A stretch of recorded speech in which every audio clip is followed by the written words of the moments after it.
to The Lock Shop with Nielson and Hustler, powered by Coolbet Canada. All right, it's 11:05 on a Monday here at Edmonton Sports Talk. Thank you very much for joining us. You can text us anytime. 780-218-9999. You can also, if you're watching over on YouTube, hammer the thumbs up, sub to the channel as well. YouTube, Trav, I got to ask you while you're here, fire your mic up. Do you think Huss got a haircut? Let's just figure it out right now. Huss, don't tell us. Trev's very good at guessing haircuts. He definitely got a haircut. Definitely got a haircut. Huss, you get that haircut today? Listen, I got a haircut. I'm wearing a collar. Some might think I had a court date this morning, but I did not. But I did, in fact, get a haircut. Did you put on the collared shirt to get the haircut? Is that what this is? No, definitely not. I had it out, and let's just say that the rotation's been through a couple times, and there might be some laundry done later on. So Huss is wearing a collared shirt because it's laundry day. God, I love you, man. You're my favorite person. It's hilarious. That's too good.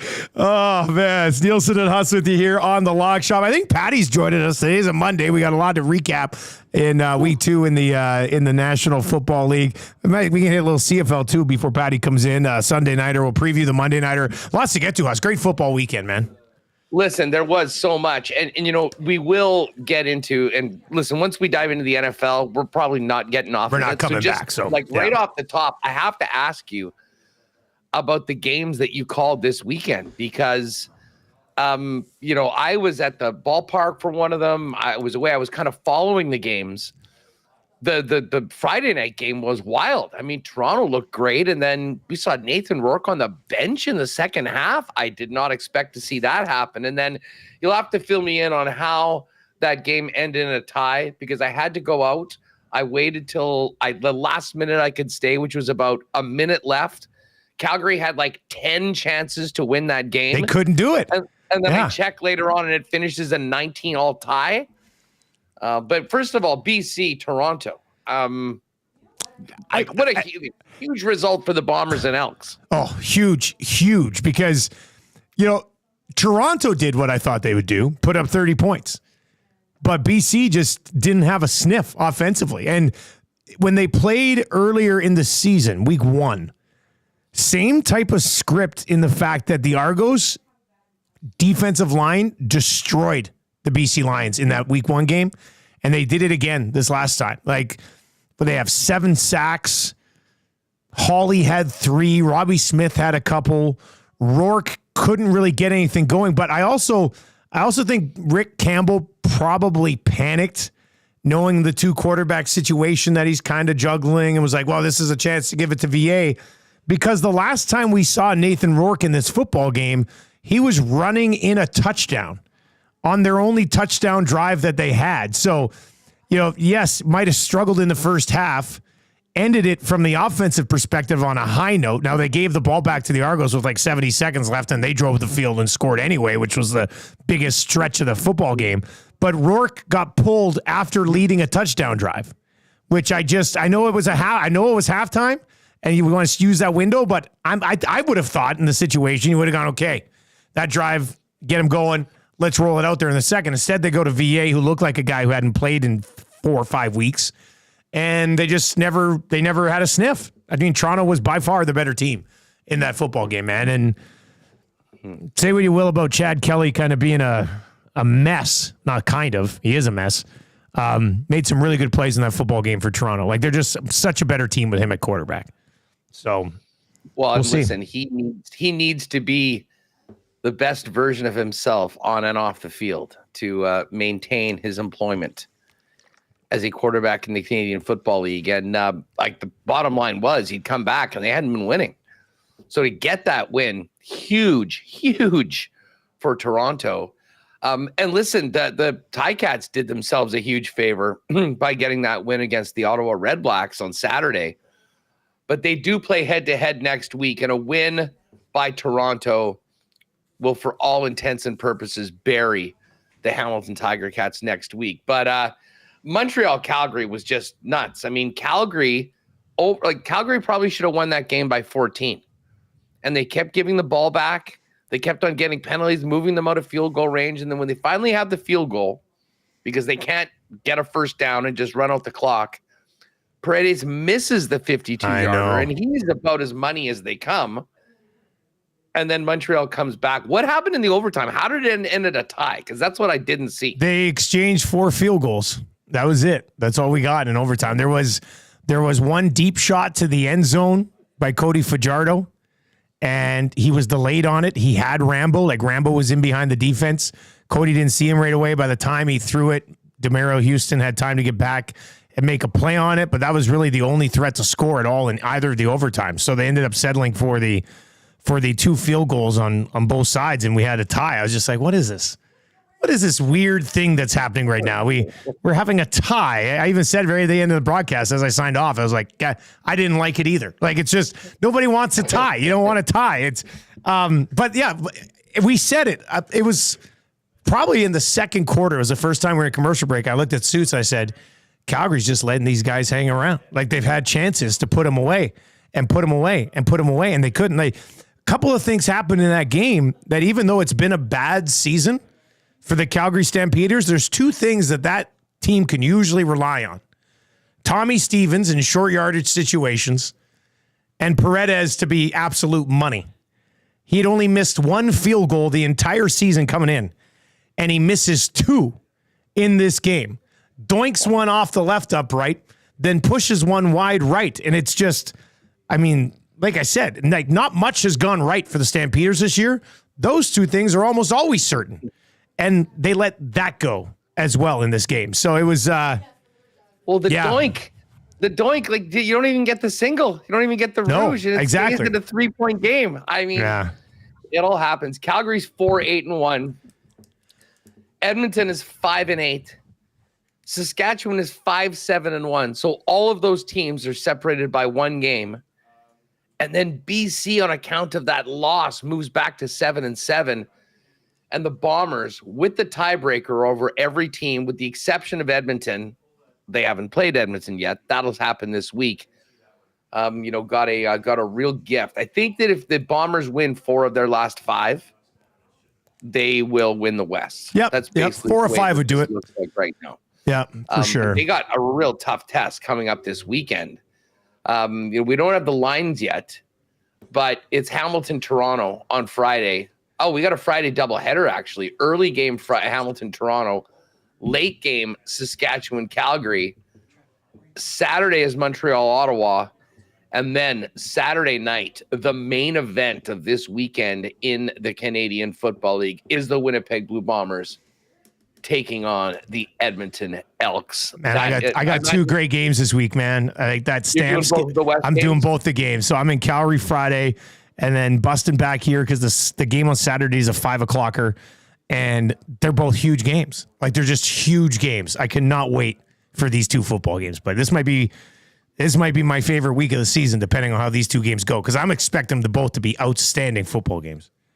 This is Saskatchewan playing for their season. You can't lose to Calgary here. Like, you can't. This is a true must win. They lose this game, they basically end up 5th in the West, and will have gone well over 2 months without winning a football game. I was going to wait till Patty gets in here, but I will mention this right now. You know me, I don't often have much love for the Saskatchewan Roughriders or anything to do with them. However, I need to give a big hat tip, shout out, fist bump to Saskatchewan Roughriders kicker Brett Lowther. Not for anything he did on the field this weekend. Did his bet hit? You damn right his bet hit. And it was a huge part in making up my NFL weekend. The Brett Lowther kicking parlay, which I'm going to be turning notifications on to find out when this thing drops this week, was absolutely money. He had Will Reichard in the Vikings-Niner game. Reichard had never kicked a field goal before in the NFL. He got his 2. He hit the over 5.5. We had Jason Myers in the New England-Seattle game, over 6.5 points. He got that on the tying field goal to put it into overtime. Ended up getting another one to win. So that was in. And then we needed Chris Boswell against the Denver Broncos. Over 6.5, 13-6, 7 kicking points for Boswell. That's 3 straight wins. It was a nice number, too, plus 622. So for a couple of our missteps on a few of the other games, that one sort of bailed me out. And let me also give a big thank you to the Chicago Bears for one of the most textbook backdoor covers that you will ever see. The 6.5 point spread, 9-point game, moving down. You know what? Let's just kick the field goal to get within a touchdown. That was all we needed. And the Bears covered. So, I mean, Dusty, considering what a graveyard this week was with all of the crazy upsets, the fact that we both went 2-2 on our best bets, I think I will just consider myself lucky and move on to next week still in a pretty good spot. That worked out okay for you. We hit the like last Tuesday, we did our early bird special parlay. Yeah. That hit. We hit that. That worked out. And then the wheel parlay rides tonight on the Falcons. And we had the Falcons on the wheel. The wheel got the Falcons at plus 6.5. That's a number that now sits at 5.5. So the wheel is in a pretty good spot to go 3 for 3 here, Huss. We also we've got a new wheel now. I purchased this. This is a table wheel. And we spun this earlier today for anytime touchdown score tonight, and it came up Devonta Smith. So we've got touchdown with Smith tonight too. So the wheels have been doing their thing lately. So we're pretty happy with that. Who were the other two games on the wheel parlay? They were on the Bucks, just like our other one was. So we had double Bucks and Jets money line. So we got the Jets money line. We got the Bucks already. We just need the Falcons plus 6.5 tonight. So, or as we mentioned last week, when you have the Monday nighter on a parlay, if you want to hedge a little bit, you can go out and hedge a little bit tonight. Well, for sure, that thing was probably 5 or 6 to 1. I think it ended up. Yeah, it was at least 6 to 1. So there you are. I mean, listen, if you're sitting on that and you do not trust Kirk Cousins or the Falcons, which is fair enough. Yeah. Bet the Eagles, take your money and move on to next week. And who else do I need to thank? His name escapes me, and I'll ask Patty when we do this, but whoever it was that was doing the UFC picks on the Coolbet channel. Oh, that's always Big Maple. Well, no, he does it on ours, but there's somebody that does like a video. Oh, I didn't know this. The day of the UFC, which I caught. And I'm like, oh, I'm glad he reminded me. I wasn't paying too much attention outside of football on Friday for UFC picks. He went with the underdog in the co-main event for the women. Vadelina Shevchenko, I believe her name is. Unanimous decision, a plus money winner on the bet and get. So I now have a winner already in the books and my $25 free bet today to throw at something on Monday Night Football, which we'll get to later on. So it was great. How about that Chiefs-Bengals game while we're talking about interesting matchups yesterday? The Bengals. They just find that it's just in their DNA, man. It's just in the DNA of these two teams. The Chiefs win. The Bengals lose. I don't care how Joe Burrow looks. With that being said, I think he looks ridiculous. I don't know what he's doing with the hair and the necklaces. I don't know. It's like Joe Burrow's been sent to us from the mid-90s right now. I don't know what he's... You're not down with the puka I'm not down shell? with the look. I'm not down with the puka. I never was. Even in the late 90s, like when all my buddies had them, I still wasn't puka shell necklace guy. So I don't know what Joe Burrow's doing right now, but I do know that the Kansas City Chiefs simply just find a way. I mean, Huss, 2-0 start, and... I mean, it was looking kind of bleak last night when it was on 4th down. And then the other one, the old toenail, was on the back line. Like it's been a tight 2-0 start for the Kansas City Chiefs.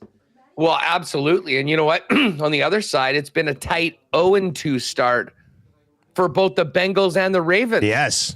And don't look now, but the Pittsburgh Steelers are 2-0 comfortably atop of the AFC North. The Browns get their win yesterday.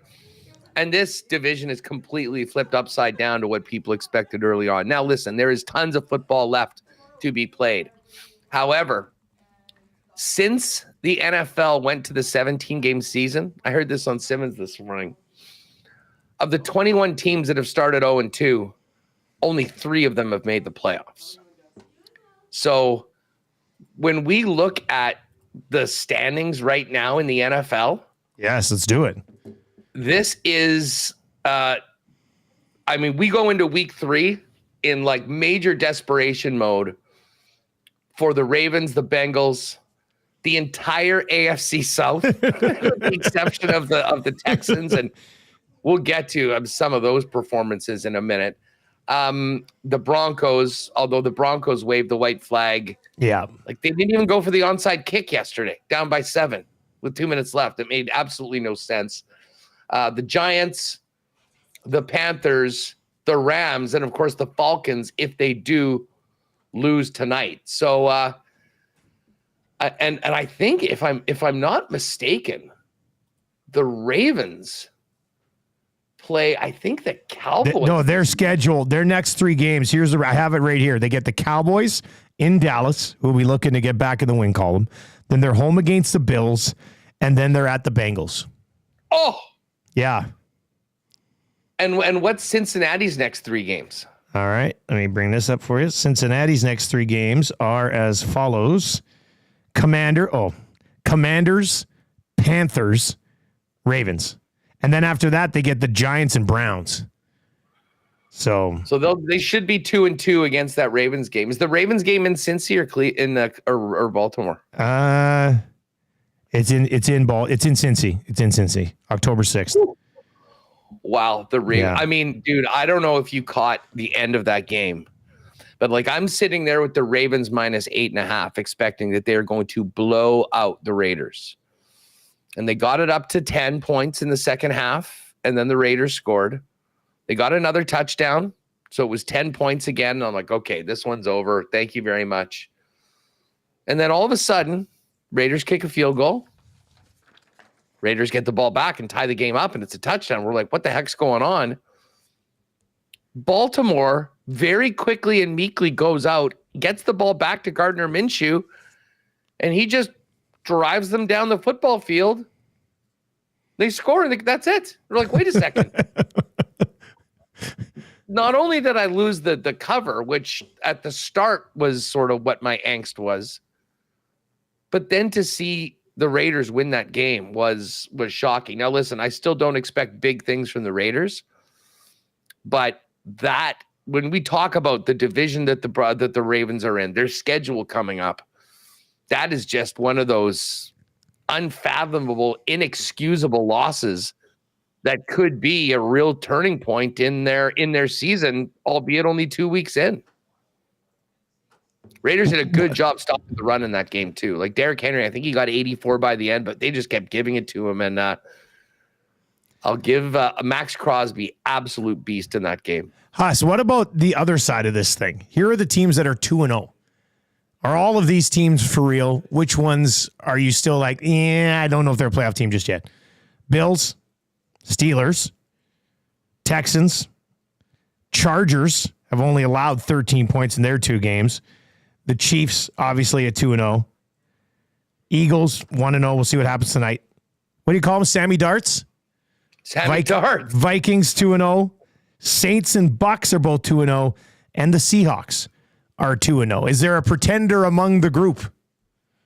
Well, I will reserve judgment on the Chargers, considering that they beat the Raiders, although the Raiders looked a lot better this week, and the Panthers, which is the closest thing to the free space on the bingo card right now in the NFL. We'll see about the Chargers in 2 weeks when they take on, although I do think they're a lot better. And listen, the NFL sort of changed. Like there's so much rushing now. Checked out this stat from the weekend. I was talking about this last week after week 1, remember? Like it's even crazier. Passing touchdowns through 2 weeks in the NFL. 2019, it was 105. 2020 and 2021, it was 110 each. It was 105 in 2022. Last year, it was 86. This year, it's 66. Wow. So, I mean, like, it's close to now pending Monday Night Football, so it'll probably get to 70 or whatever. But, I mean, we're talking about a big, big drop-off. in the last two games, and it's led to some big games for the Alvin Kamara's of the world, the James Cooks. J.K. Dobbins has had back-to-back big ones, buddy. J.K. Dobbins, he's been phenomenal. As they say, we'll see what happens when the Chargers go up. But I mean, I couldn't be more impressed with what the Saints have done. I mean, impossible not to be. I mean, 91 points in 2 games. Come on, Kubiak. Like, I was listening to. Hold the Mayo. He does that spread quarters thing afterwards. And I just love listening to the New Orleans people. Their accents are so hilarious. And I mean, they've gone from absolutely hating Derek Carr all summer long. And they love him. To now doing, he has risen. It is Derek Carr going to think. They're talking Super Bowl at home now. And I'll tell you what, the Bucks, no one was really respecting them. They said, Baker, kind of one-year wonder. The Bake Show is in full effect.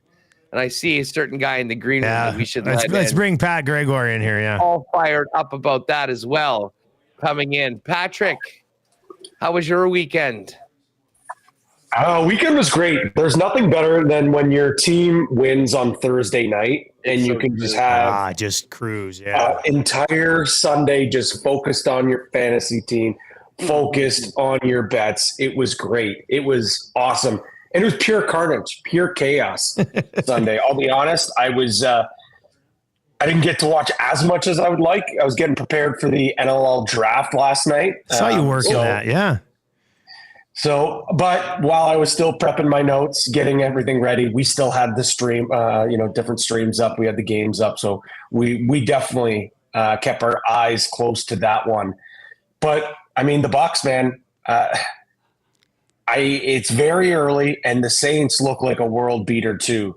But depending on what happens tonight with the Falcons, I think me saying that the book giving way too much credit to Atlanta made no sense, and that they're sleeping on this Buccaneers team and ultimately sleeping on this Saints team. Now I feel like at some point Derek Carr is going to turn into Derek Carr at some point. I don't know what's going to happen.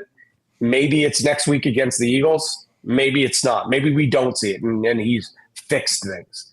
But what we're seeing from that offense, and I know the Cowboys are the butt end of a lot of jokes. Those jokes usually come on the offensive side of the ball. The fact they put up 44 points on that Dallas defense is remarkable to me. Mm-hmm. Week 1, sure, 47 against the Panthers, who arguably might be one of the worst NFL teams we've seen in a very long time. Yeah, they're bad. They're very bad. But then for them to follow that up with 44 against the Cowboys, that's crazy. I don't know if we can say they're for sure real just yet. But damn, does that offense look good. Derek Carr is the GOAT from Derek Knight in the chat right now. I was texting some of my friends that are Saints fans last night, and they were legitimately fired up, saying like they had not been this happy after a win in years right now. And this Clint Kubiak, I mean, he is cooking up schemes and plays that are just simply working. I mean, they scored on every possession in the first half against the Cowboys, and that game was basically over at halftime. So, I mean, incredible performances. And listen, Derek Knight, Vikings is shocking. Sammy Darts was looking great. That 97-yarder to Justin Jefferson was incredible. And that game was actually closer than it should have been. I don't know if you guys saw Aaron Jones fumbled on the goal line. Yeah, he did. The Vikings up 17, and then to the Niners' credit, they came all the way back and got it to within 6. The most impressive thing about that entire game was the drive after San Francisco tied it up. Sammy Darts took them about 70 yards, 3 huge third down completions to move the chains. And this was all with Justin Jefferson and Jordan Addison out of the game. Like, I'll be honest, he was really, really impressive. And this wasn't like big plays, in 97-yard touchdowns. These are the plays that win you football games, being able to run a 4-minute offense, being able to move the chains against an elite defense like San Francisco. I know I've made jokes about it and I'm kind of high on them. Very, very impressed with what Minnesota did.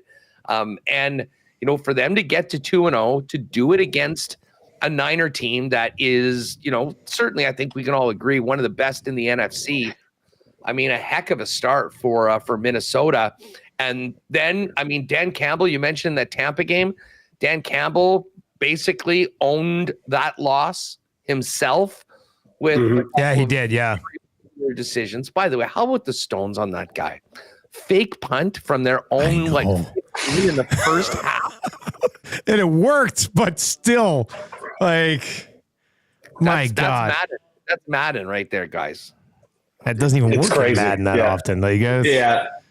That was insane. Sam Darnold, again, it's Victory Lap Monday, and we're only in 2 weeks into it, but I am only 2,974 yards short of catching that over prop for Sammy Darts. Yes. And I'll say it.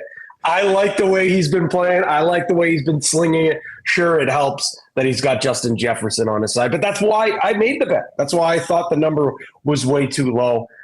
Does the Cinderella magic pixie dust, fall off on it at some point? Yeah, probably. But one thing we knew about him, he's going to sling it. He's going to make some bonehead mistakes. But we know he can air it out, and we know he's got the targets that are going to be able to bring it down.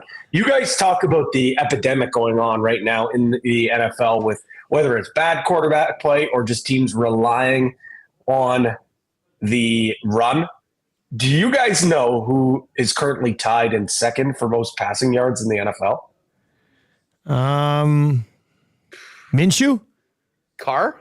Yes. Minshew Mania, 533. Him and Stafford have 533 passing yards. Brock Purdy at 550. Look, when you're gonna do slow motion training montages to Creed in the offseason, I'm gonna be disappointed if he doesn't lead the entire league in passing yards. Okay, Super Bowl incoming for Gardner Minshew. God, hey, did you guys on that Justin Jefferson touchdown? Do you see the official?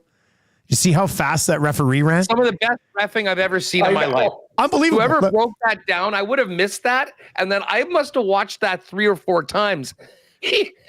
Listen, if one of these teams has a light secondary and lose a few guys, they might want to get this guy back there because he can straight up fly. I love how the people were like, fans are all over the Niners secondary because the ref ran faster than them on that play. And he did. Like, that guy was absolutely hauling ass. That was incredible. Incredible stuff. If you haven't seen it yet, just hop on Twitter and search Justin Jefferson touchdown ref or something like that, and it'll pop up. And it's amazing. It's amazing how fast this guy moves. Well done. Absolutely well done, man. That was terrific. Huss, I wanted to ask you, because I know you and I are on a couple of futures of these guys. Are we hitting the panic button with the Rams at 0-2? I know you threw out that stat about teams that start out 0-2. I think we both had them to make the playoffs. Yesterday was a game I think we had scheduled as a victory for them to get to 1-1. That did not look good yesterday. The answer is yes. And I mean, I would be concerned anyways if Puka was out and then Cooper Kupp went down. But yesterday was a perfect example. And you know what? I wanted to bring this up. We spend so much time talking fantasy football and talking about, the quarterback, obviously, and that should be the case. But, receivers and the skill position guys, and just sort of glossed over the fact that this team was without 3 or 4 of their best offensive linemen. And it showed. Now, I don't really have an explanation for the defensive performance, but they were up against it. I felt brutal for Stafford. And I mean, if their best offensive weapons are going to be out for any period of time and they can't block anybody and they're in a very tough division, this could be a long season. I mean, it wasn't like they were a lock for the playoffs. I mean, they were sort of right in that plus 115 area, I think. But they needed to get this one. And listen, this is the team that they always beat. Always. Mm-hmm. So I'll say this, good on the Cardinals for their win. But the Rams to lose in the fashion that they are, big time. Well, hey, we talked about this beforehand, Pat. Who should be freaking out more right now? The 0-2 Ravens or the 0-2 Bengals? Because they're both in tough spots. Ravens schedule is much more daunting than the Bengals schedule before Cowboys, they meet. Bills, Bengals. They could be 0-5. Yeah, it is ridiculous, that schedule, that they're up against it. I think, though, if you're the Bengals, of course, you're concerned going down 0-2, but you've been here before. This team is a slow starting team. We've seen this before. They also, that Patriots loss was really bad, but you lose to a team that historically you play really good games against, whether it's in the playoffs or the regular season. You can be scared. You can be worried about the injuries. You could be wondering what's going on with T. Higgins. But at the end of the day, this group has shown that they can bounce back, whereas the Ravens, they're usually the team coming firing out the gate, and then they start to fizzle out near the end of the year. That schedule, you're right. They could be 0-5. They very well could be 1-4. And how do you dig yourself out of a hole at 1-4? Hell, even if they are somehow I think they'll be happy, of the 5 games, if you go 2-3. If you go 1-4, you almost have to be perfect the rest of the way. Yeah, you know what I mean? Especially in that division. There's not much wiggle room if you go 1-4, like none. No, right? There will be. The 7 seed is probably going to be 9-8 or 10-7. Yeah. Like there might be one team, but then you have to win a bunch of tiebreakers. And if you start 1-4, what do you got to go? You got to go 8-9 and 9-3 the rest of the way, something along those lines, like 8-3 the rest of the way, which I guess they're capable of because we kind of viewed them at that pace coming into the year, but still not going to be that. Well, good. And the other thing is that, I would imagine they're going to have a few softer games, but every one of their divisional games is tough. Yeah. Cincinnati and Cleveland and Pittsburgh. The Pittsburgh-Baltimore games, I don't care if Pittsburgh's 0-15. They will play the Baltimore Ravens like it is the final game of their careers. And Pittsburgh's hilarious. Justin Fields hasn't done much, and he hasn't had to do much. That defense has just gone out and won them 2 consecutive games so far.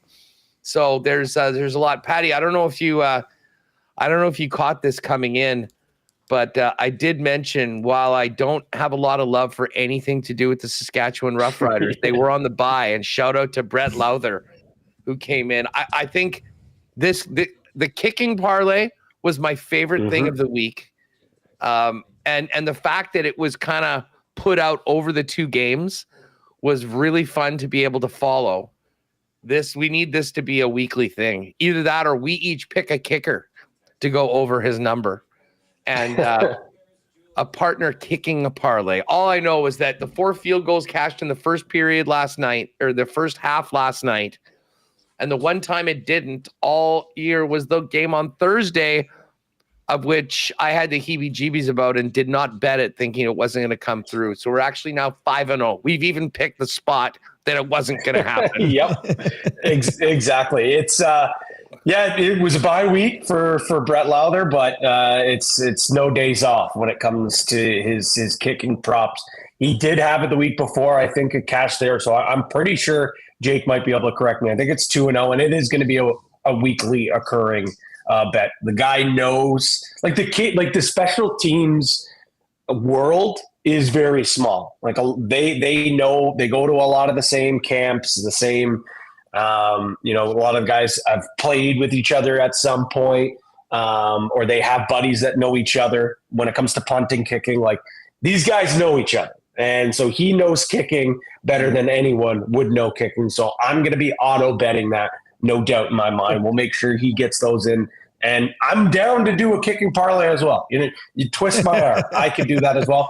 But maybe we just leave it to the pro and allow him to make the picks. But with that being said, I'm also down to build another parlay. It was so much fun because we focus so much on touchdowns and everything like that. The over 3.5 field goal prop has just changed my entire viewing perspective of primetime games, and picking in games that maybe we're not really in, but we just think that, we're going to like that kicker. By the way, kickers have been more valuable than quarterbacks in fantasy football so far this year. Yeah.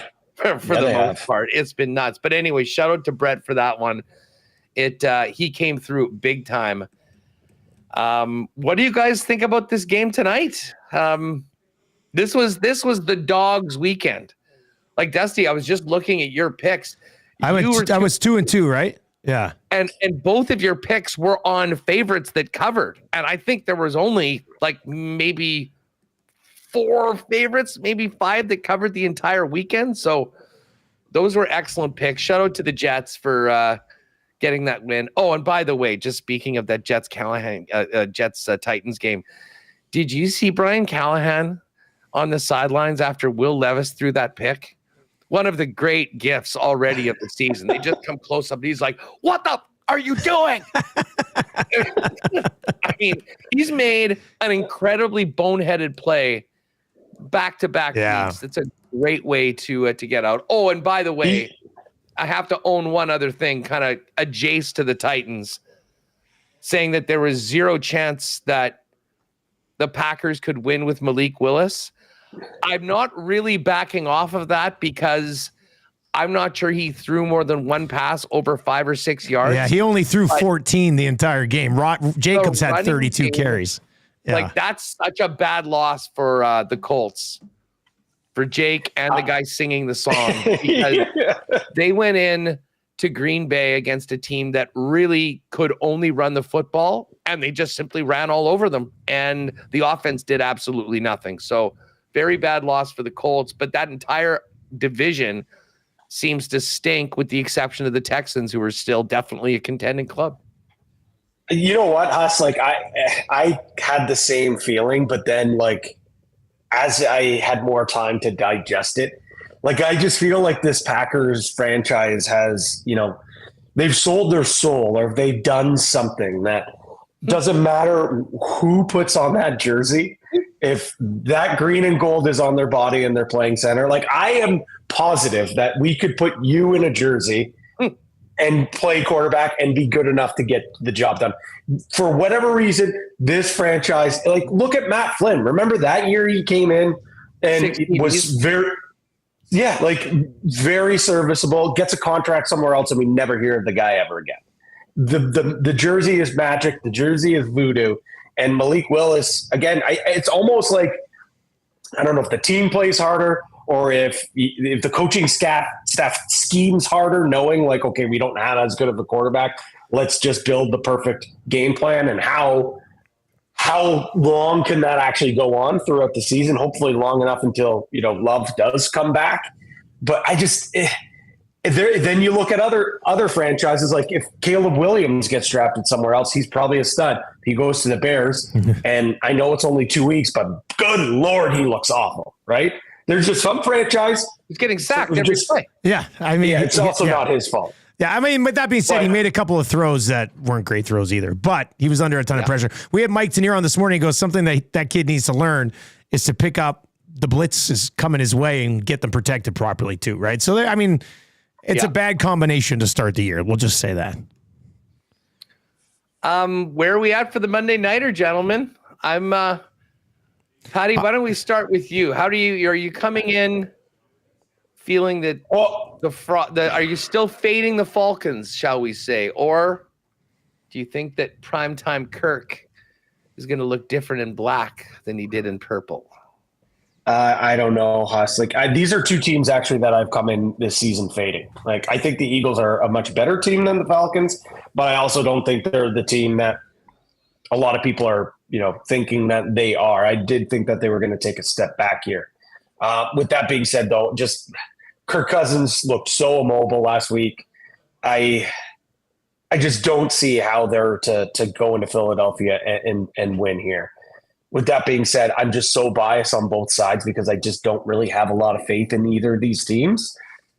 But if, I had to pick a team, the 5.5 number, like, that's so gross. Like, I almost wish it was 6.5 because it's just more of a football number. Anytime I see a weird number like this, I just think, like, what does Vegas know that we don't know, that this game is going to have some sort of craziness and we're just going to miss out on a cover. Who's all been betting the Falcons, like betting it down? Because wasn't it 6.5 or is it at least 6 to start off earlier? It was 6.5 last week when we were doing the wheel spin because it's the last game we need for that to hit. Like, Is this an AJ Brown point? Is that what this is? That's what I'm thinking. Like it's got to be an AJ Brown thing because I'm looking at the numbers and more money is coming towards the Eagles. Not enough money to shift the line completely, but there's definitely more risk on the Eagles in this game. So for me, it's probably a stay away on the side. I think I'm just going to dive into some props as I tend to do sometimes on these primetime games because I do think there's some value on a couple of player props, especially with the AJ Brown injury happening. Yeah, I got props as well. Huss, do you love either one of these sides? I don't love any one of these sides, and I've been kind of going back and forth all weekend, but I have. And maybe this is just an overreaction to everything that happened yesterday, but this is such a crazy week. I think I'm going to ride with the Dirty Birds in this game, and I'm going to take the points. And whether it is a dirty backdoor cover like we saw the Bears yesterday pull off against the Texans, or whether they're actually in the game the whole time and can possibly win, I don't know. But I am going to take the Falcons, and I'm actually going to put together a little same gamer for this. And I am going to back Kirk Cousins to have a big game. Kirk Cousins over 1.5 touchdown passes is plus 144. I'm going to take the Falcons to cover 5.5. I'm going to take Kirk Cousins to throw 2 or more touchdown passes. And I'm going to take the over 3.5 receptions for Kyle Pitts in that game. So ATL Huss. Wow. I'll take this over to it. As I say, you know what? Listen, I was down on the Eagles. They won that game in Brazil to start things off. But I don't know. I'm still waiting to see whether they're truly one of these top teams. And, looking at what's happened in the division and what happened with Atlanta last week, they have to turn this around quickly. So I think they're capable of being in the game, even if they lose. If Kirk can have a game and get this offense going a little bit more than they were in the first game, and I think that they will be able to do that. I certainly think the Steelers defense is like top 3 in the league. I'm not sure whether the Eagles are, although he's going to have to deal with like Jaden Carter and those big boys up front for Philly. So we'll see how their line handles it. But yeah, for tonight, like I didn't have a strong feel. So let's go for a big one. Cousins over 1.5 touchdowns, Pitts over 3.5 catches, Falcons plus 5.5. I got some player props. I'll give you them. We'll build a little parlay. Quick note. Tom Pelissero is reporting that the Panthers are benching Bryce Young and Andy Dalton will start this week for the Carolina Panthers. So there you go. Oh my God.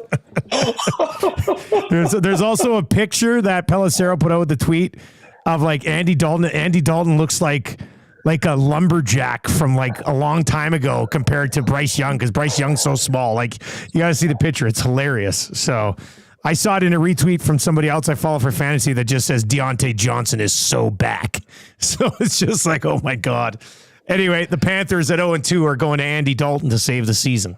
So that Bryce Young pick and the trade to make that pick is looking like we're going to be talking about it it's an all-timer in the annals with like the Deshaun Watson trade. Although Deshaun Watson did actually look a lot better. You know who looked terrible was your guy Trevor Lawrence. I know. He said after the game too, he's like, "We suck right now." I was like, "Yes, you do suck right now." Does he not realize how much I have invested in Trevor Lawrence rookie cards? He's killing me.